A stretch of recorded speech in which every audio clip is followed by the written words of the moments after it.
etc., etc., etc. That is the actuality. There is no reality. That is only within the mind. But, in unnatural circumstances, constructed reality in such a way, beings that follow the rules of the idealistic reality essentially are limited to in such a way that it appears that there's not much going on. Where's the magic? Where's the beauty of words, etc.? But it exists at all times. Regardless of how unaware a being is, the eternity and all existences, all universes exist anyway. And they interact in so many ways. They interact with you the more aware you are. The more aware you are, the more interaction occurs. Dreams especially. Dreams especially for anyone. Because dreams is already linked with the most phenomenal substance known to man, DMT, which is a natural chemical made in the brain. It allows you to dream. It allows a great deal of things to occur. So even the realms of amazing paradises, even those particles, those droplets from eternal fountains, reflected by both uniquism and actuality, exists in beings. Even animals dream. Let's see, the government is just gonna continue deteriorating at such, it's gonna keep quantifying.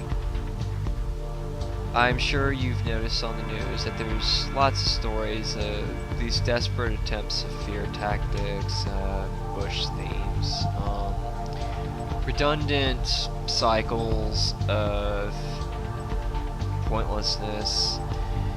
The stories with missing persons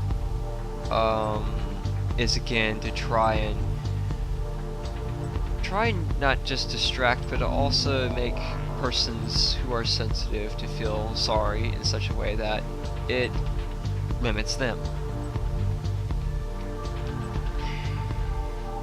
This is the last bit. This is the last bits. I've always had this really wild term of summing this up, the reality, the government, and what they're working with. And it always amounts to pocket lint and toothpicks. Why that term? Why that metaphor? Because their structures that they are trying to achieve and trying to build are already dead values, and because they are parading around, acting, pretending, faking, they think that they're, I guess they think they're being, they're in obscurity that's a perfect match for the destruction realms. Their buildings, their money, everything. What it amounts to also is dead values.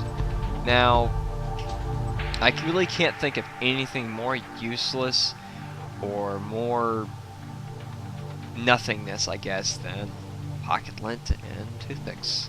It sounds about right. I mean, you can build a little something with, you stack the toothpicks on top of each other, put the lint in between to try and stack it up. That's about all they're working with.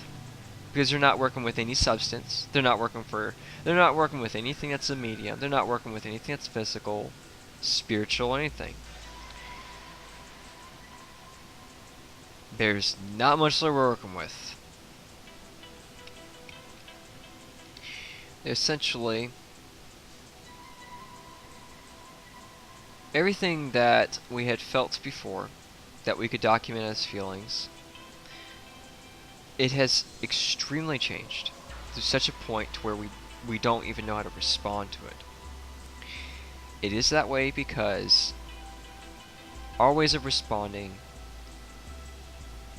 have yes been numbed, but the persona that that person is being is unable to respond to such occurrences. When you realize your core self, you will realize who you are, of course. And the persona that you were will be another portrait of yourself in your hallway, a symphony of personas, past lives, etc. Core self means all accumulated experiences living and also including the dream world. These experiences, this color that fills in our attributes, that is your core self. There are 12 dimensions to the core self. That is the basis of life, the 12th dimension, not the third dimension. We have never lived in the third dimension. 3D is a very old scientific theory. Where it's able to tell you solution, but 3D is to mean that you can look around an object, essentially. Okay, first off, that's not even a dimension. That's sight. That's a very simplistic act of observing when you're looking at physical objects. We give physical objects life, unless the objects, which obviously if they're living, they're not objects. Other than that, a plastic cup, a couch, those are objects. Essentially things. But because we can find use for them, they're not just things.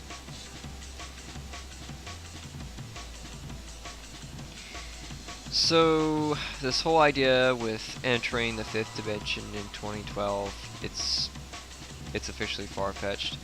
2012's occurrence is not entirely clear. It can't be clear. There's eternal universes, eternal existences.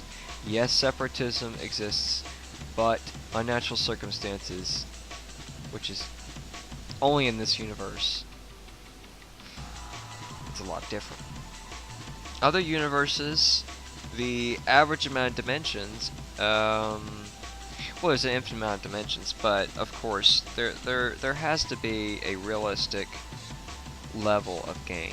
If there are infinite dimensions in an existence in a universe, this is to say that it doesn't matter excuse me, what dimension you are in, it's infinite.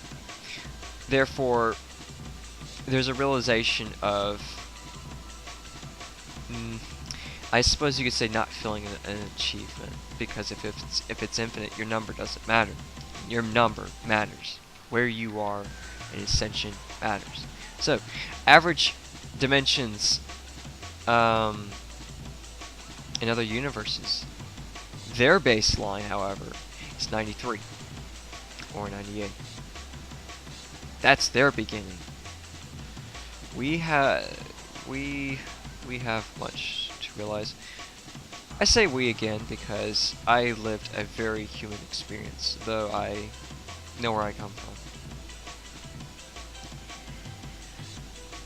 This universe is of 33 dimensions. What's very unique about this universe is not just the reflection in so many ways, nebula and galaxy beings, etc., but how, despite how unnatural the circumstances were, beings were able to still thrive, survive, and live. But still, the actuality needs to be realized.